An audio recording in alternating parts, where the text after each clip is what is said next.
الحمدللہ رب العالمین والصلاة والسلام علی سید الانبیاء وخاتم النبیین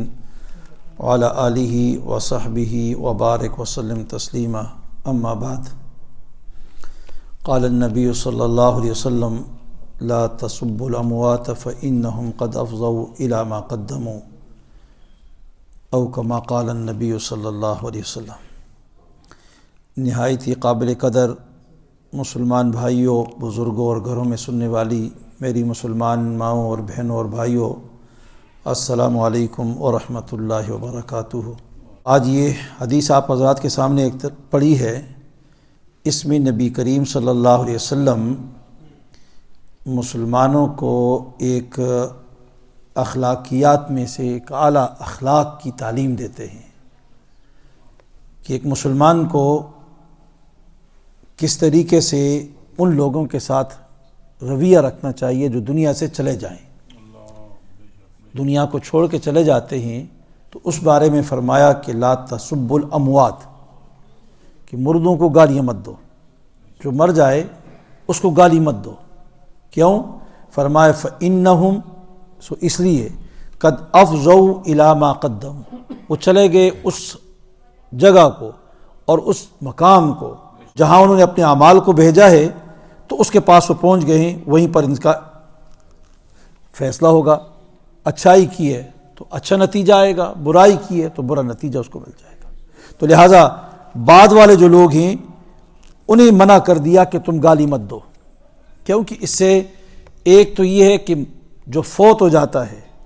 اب وہ آپ کو جواب نہیں دے سکتا اور نہ اپنی صفائی پیش کر سکتا، لہٰذا اگر تم اس کے اوپر جھوٹ بولو گے تو یہ جھوٹا الزام ہوگا، بہتان ہو جائے گا۔ دوسری سب سے بڑی بات ہے جو اس کی فیملی ممبرز ہیں، رشتہ دار ہیں، ان کو ایذا ہوگی، ان کو تکلیف ملے گی آپ کے برا بلا کہنے سے، آپ کی گالی دینے سے۔ تو اس کو برا، یہ کیا ہے، اس کی یہ جو چیز ہو جائے گی اس کو برا تکلیف ملے گی۔ اور ایذائے مسلم یہ حرام ہے، کیونکہ مسلمان کی تعریف جناب نبی کریم نے کیا فرمائی کہ المسلم من سلم المسلمون من لسانہ ویدہ، کہ مسلمان، ریئل مسلمان وہ ہے جس کی زبان سے اور اس کے ہاتھ سے دوسرا مسلمان محفوظ ہو۔ اور خود جناب نبی کریم نے فرمایا کہ من اذا مسلما فقد اذانی، کہ کوئی آدمی اگر کسی مسلمان کو تکلیف دیتا ہے وہ ایسا ہے اس نے مجھے تکلیف دی، اور فرمایا جس نے مجھے تکلیف دی فقد اذى اللہ، اس نے اللہ رب العالمین کو تکلیف دی۔ تو اس لیے مسلمان بہت بڑی یعنی حیثیت رکھتا ہے، اس کو تکلیف دینا، اس کو ایذا دینا اسلام میں یہ حرام ہے، اس کی اجازت نہیں ہے۔ اب جب انسان مر جاتا ہے تو مرنے کے بعد اس انسان کی تکریم اور اس کا احترام ختم نہیں ہو جاتا ہے کہ آپ جائیں اور جو مرضی اس کے ساتھ کریں، حتیٰ کہ شریعت اسلام نے ان تمام چیزوں سے منع کیا ہے۔ جس طرح ایک تو یہ ہے کہ میت کے ساتھ اس کو گالی نہ دو، دوسری چیز بیان فرمائی کہ میت کا مسئلہ نہ کرو۔ جب مر گیا، بعض اوقات آپ نے دیکھا کہ دشمنی میں انسان کسی کو قتل کر دیتے ہیں، اور قتل کرنے کے بعد کوئی اس کے کان کو کاٹ دیتا ہے، کوئی اس کے منہ پہ کیا گولیاں اس طرح مارتا ہے کہ اس کے چہرے کو بالکل بدل دیتا ہے، اور کوئی اس کی ٹانگیں کاٹ دیتے ہیں، کوئی کیا کر لیتے ہیں، کوئی کیا کر دیتے ہیں۔ تو اس سے بھی منع فرمایا جناب نبی کریم صلی اللہ علیہ وسلم، جس طرح حدیث میں آتا ہے کہ نہا رسول اللہ صلی اللہ علیہ وسلم عن المصلح، کہ مصلح کرنے سے منع فرمایا ہے۔ یہ بالکل کیا ہے، اس کی اجازت نہیں ہے۔ اسی طرح میت جو ہے اس کے اوپر تشدد کرنا، مرنے کے بعد آپ نے اکثر میڈیا پہ آپ دیکھتے ہیں، سنتے رہتے ہیں کہ کسی کو پہلے قتل کر دیتے ہیں ظالم کے بچے، پھر اس کے بعد کیا ہے، اس کے اوپر ڈنڈے لے کر، پتھر لے کر اس کو مارتے ہیں، اس کی ہڈیاں توڑ دیتے ہیں، اس کا بہت زیادہ برا حال کر دیتے ہیں۔ بعض تو اتنے درندے ہوتے ہیں کہ گاڑیوں کے پیچھے اس کو باندھ کر گھسیٹنا شروع کر دیتے ہیں۔ تو جناب نبی کریم علیہ الصلوۃ والسلام نے اس سے بھی منع فرمایا کہ جناب نبی فرماتے ہیں کہ میت کی ہڈیوں کا توڑنا ایسا ہے جیسا زندہ انسان کا۔ زندہ انسان ہے، اگر کوئی آدمی کسی کا ہاتھ توڑتا ہے تو اس کے بدلے میں اس کا ہاتھ توڑا جائے گا، کان کاٹتا ہے تو اس کے بدلے میں اس کا کان کاٹا جائے گا، سزائے قصاص ہے۔ تو اس لیے جناب نبی کریم صلی اللہ علیہ وسلم نے اس کو بھی منع فرمایا۔ اسی طرح میت جو ہے اس کی قبر، اب اس کی قبر کا بھی احترام کرنا اسلام کہتا ہے۔ اسلام کہتا ہے نہیں، چلا گیا دنیا سے، تو چلا گیا ہے، اب اس کی تو نہیں ہے کہ جو مرضی تمہارا جاؤ اور جو کرو، نہیں، اس کی قبر کا احترام کرو، قبر کا احترام۔ اب قبر کے بارے میں فرمایا کہ اب قبر کو اکھیڑنا اور میت کو باہر نکال کے پھینک دینا یا کوئی اور حرکت ایسی کرنا، اس کی بھی شریعت نے منع کیا ہے۔ نبی کریم صلی اللہ علیہ وسلم فرمایا اس سے منع کیا ہے، فرمایا اللہ لعن رسول اللہ صلی اللہ علیہ وسلم کہ نبی کریم علیہ الصلوۃ والسلام نے لعنت کی ہے اس شخص کے اوپر قبروں کو اکھاڑتے ہیں، مرد ہو یا عورت ہو، جو بھی ہوگا اس کے اوپر اللہ کے رسول کی لعنت برسے گی۔ اسی طرح جناب نبی کریم صلی اللہ علیہ وسلم نے قبر پہ بیٹھنا، لوگ قبرستانوں میں چلے جاتے ہیں اور جا کے تدفین کے موقع پر قبروں پہ بیٹھنا شروع ہو جاتے ہیں، یا ایسے بعض اوقات قبر کا اگر راستے میں ہے کہیں تو قبروں پہ بیٹھ کے لوگ مشغولیت کرتے ہیں،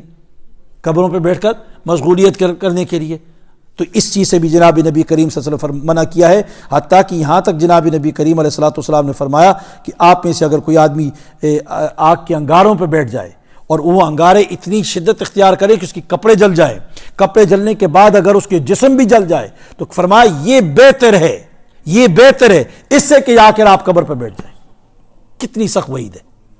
اور کتنے سخت الفاظ ہیں جناب نبی کریم صلی اللہ علیہ وسلم کے۔ تو اس لیے میت کو جو ہے اس کی قبر کا بھی کیا ہے خاص خیال رکھنا چاہیے، اور قبر کے اوپر بیٹھنے تک منع کیا ہے۔ تو گالیاں دینا تو پھر دور کی بات ہے، بیٹھنا اس سے منع کیا جائے تو اب گالی دینا کہاں جائز ہو جائے گی۔ اسی طرح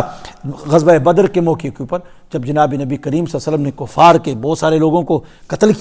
کر دیا، تو اس کے بعد جناب نبی کریم صلی اللہ علیہ وسلم نے پوری دنیا کو ایک ایسا کردار پیش کیا دنیا کے سامنے، اور جب جنگ ہوئی تو جنگ کے بعد جس طرح لوگ کیا کرتے ہیں میتوں کے ساتھ، مردوں کے ساتھ جو توہین ہوتی ہے آپ تو سارا کچھ دیکھتے ہیں، لیکن حضور صلی اللہ علیہ وسلم نے فرمایا ان کو کیا ہے ایک کنواں کھود کر ان سب کی وہاں پر تدفین کروا دی، کہا اس کو دفن کر دو وہاں پر، باہر نہیں چھوڑا ہے۔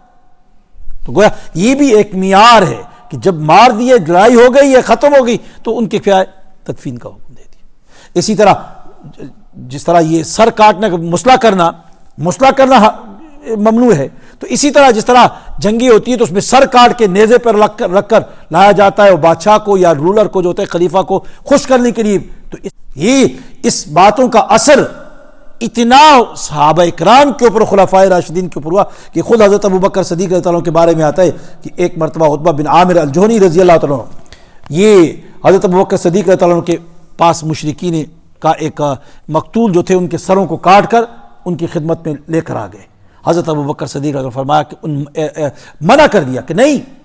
اس چیز سے جناب نبی کریم صلی اللہ علیہ وسلم نے منع کیا ہے، اور یہ ہماری شریعت اس کی اجازت نہیں دیتی ہے، اور انہوں نے تمام حکام کو یہ خطوط لکھ دیے، سپاہیوں کو، اپنے فوجیوں کو، کہ آج کے بعد ایسا کوئی آدمی ایسی حرکت نہ کرے کہ کسی کا مشرک کا یا دشمن کا سر کاٹ کر میرے پاس لے کر آئے، بلکہ ان کو احترام کے ساتھ ان کو کیا ہے ان کو دفن کر دو۔ تو غرض یہ کہ اس درس کا بنیادی مقصد کیا ہے کہ جو لوگ فوت ہو جاتے ہیں، مرنے کے بعد وہ اپنے رب کے پاس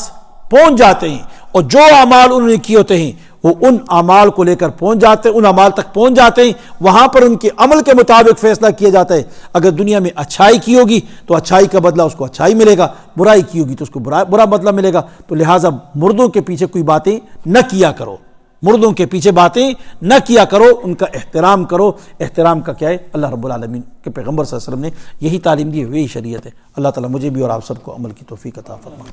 سبحان اللہ و بحمدہ، سبحان اللہ العظیم۔ الحمدللہ رب العالمین، اللہم صلی علی سیدنا محمد وعلی آل سیدنا محمد۔ اسی طرح اس میں ایک بات یاد رکھیں، بہت سارے لوگ جو ہیں میتوں کو غسل دیتے ہیں، خواتین بھی مرد بھی غسل دیتے ہیں۔ اب غسل دینے کے وقت سب سے اعلیٰ طریقہ غسل کا کیا ہے؟ بہترین کہ فیملی کے سب سے کلوز ریلیٹیو